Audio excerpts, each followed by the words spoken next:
Zimbabwe ने जब India को पहले टी20 मैच में हराया तो लोगों को लगा कि शायद इस सीरीज को देखने मजा आएगा।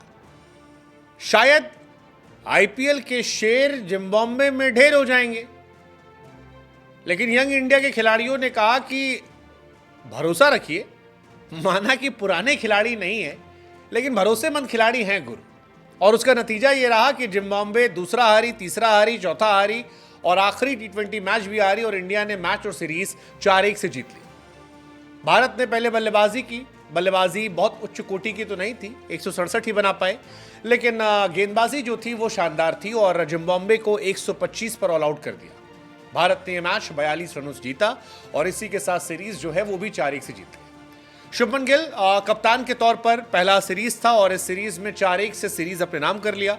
इस सीरीज में उनका जलवा जलाल रहा। जिम्बाब्वे दूसरा टी20 मैच 100 रनों से हारी थी, तीसरा 23 रन से हारी थी, चौथा 10 विकेट से हराया था और पांचवें टी20 मैच में 42 रनों से उनकी हार हुई। इंडिया की यंगिस्तान टीम जो है वो भी सीनियर की लेगेसी को कंटिन्यू करती है और बिल्कुल भी एक्साइटमेंट इस सीरीज में बनने नहीं थी। शुभमन गिल कैप्टन के तौर पर गुजरात टाइटंस में भले फ्लॉप थे लेकिन यहां पर 4-1 से जीते। शुभमन गिल के हाईएस्ट रन भी रहे। इस सीरीज में 250 भी उन्होंने लगाए। ये अलग बात है कि मैन ऑफ द सीरीज का अवार्ड जो है वो वॉशिंगटन सुंदर के नाम गया। शिवम दुबे इस मैच में मैन ऑफ द मैच थे, 2 अच्छे विकेट निकाले और बैटिंग भी जो करने आए तो स्ट्राइक रेट लगभग 200 का था जो शानदार था। सुंदर इस सीरीज में प्लेयर ऑफ सीरीज थे, अच्छी बल्लेबाजी, अच्छी गेंदबाजी और ये बताया कि रविंद्र जडेजा के रिटायरमेंट के बाद वो इस जगह को भरने के लिए फिलहाल सबसे परफेक्ट प्लेयर है। 8 नंबर पर वो बैटिंग कर सकते हैं और टीम इंडिया के लिए एक स्पिनर के तौर पर शानदार गेंदबाजी कर सकते हैं। अगर इंडिया के लिए टॉप परफॉर्मेंस की बात की जाए तो इस सीरीज में शुभमन गिल 157 थे। ऋतुराज गायकवाड़ जिनके करियर से खिलवाड़ करने की चर्चाएं बड़ी ज्यादा हैं, उन्होंने 133 बनाए थे। यशस्वी जायसवाल जो 2 मैच के बाद आए थे वो 129 बनाते हैं। वॉशिंगटन सुंदर ने 8 विकेट निकाले, मुकेश कुमार ने 7, रवि बिश्नोई ने 6 और ये शानदार रहा। अभिषेक शर्मा इस मैच में अच्छी गेंदबाजी करते नजर आए और इसी वजह से वो कह रहे थे कि भाई थैंक यू, आपने मुझे गेंदबाजी करने का मौका दिया। अच्छी गेंदबाजी रही मेरी, बढ़िया रहा, बड़े मौके थे। यूवी पाजी उधर WCL जीत के आए हैं और हम जो हैं वो इधर गेंदबाजी करते आए। अभिषेक की गेंदबाजी का फायदा यह है कि अभिषेक एक बॉलर के तौर पर भी स्टैब्लिश हो रहे हैं। बॉलर इंडिया को चाहिए था, एक एक्स्ट्रा प्लेयर। मुकेश कुमार इस मैच में कमाल थे, 22 रन देकर 4 विकेट निकाले। संजू सैमसन इस मैच में कमाल थे, 39 बॉल पे अर्धशतक लगाया, वाइस कैप्टन वो थे और बेहतरीन पारी जो है इस मैच में उन्होंने खेली, जो बताती है कि वो एक जबरदस्त प्लेयर है।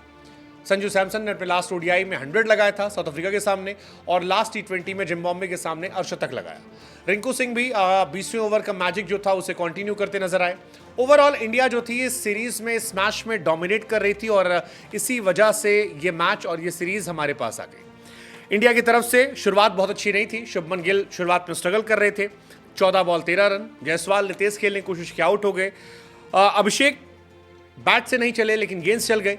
बल्लेबाजी में संजू सैमसन ने अच्छी बल्लेबाजी की, 58 रन बनाए और एंड में शिवम दुबे ने 12 बॉल पे 26 रन बनाकर इस मैच को पलट दिया। गेंदबाजी की जहां तक बात है, अभिषेक ने 1 विकेट निकाला, शिवम दुबे ने 4 ओवर में 25 रन देकर 2 विकेट निकाले, जो एक ऑलराउंडर के तौर पर टीम इंडिया में अपने आप को स्टैब्लिश कर रहे हैं। वॉशिंगटन सुंदर 2 ओवर में 7 रन देकर 1 wicket. Mukesh Kumar was too good, Bishnoi was good. Tushar Deshpande को भी अपने टी20 करियर में पहला विकेट मिला और ये उनके लिए भी शानदार था। दुबे जी भी उधर वर्ल्ड कप खेल कर आए थे, वो यहां पर अपने आप को अब स्टैब्लिश कर रहे हैं। ओवरऑल इंडिया इस सीरीज में कई सारे एडवांटेज लेकर जा रही है। एडवांटेज आपके लिए, ओपनर के लिए 4 प्लेयर आपके पास है जो आपको स्ट्रांग करते हैं। जडेजा का रिप्लेसमेंट आपको वॉशिंगटन सुंदर के तौर पर मिल रहा है। शिवम दुबे हार्दिक पांड्या के अलावा एक एक्स्ट्रा ऑलराउंडर है। रिंकू और शिवम दुबे में एक टफ कंपटीशन होगा आगे आने वाली सीरीज में।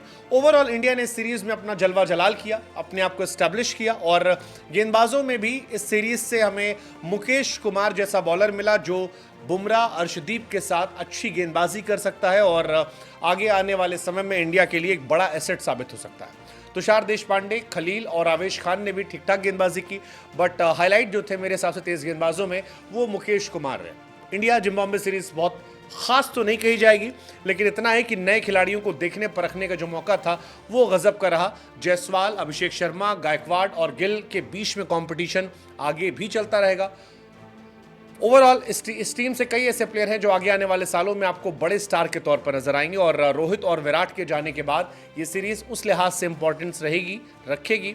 सिकंदर रजा के लिए पर्सनल माइलस्टोन भले होंगे, लेकिन एक कप्तान के तौर पर इस सीरीज में वो अपने आप से डिसअपॉइंट होंगे। वो और बेहतर कर सकते थे, वो और बेहतर परफॉर्मेंस ला सकते थे। But well played Youngistan, all the best for Sri Lanka series.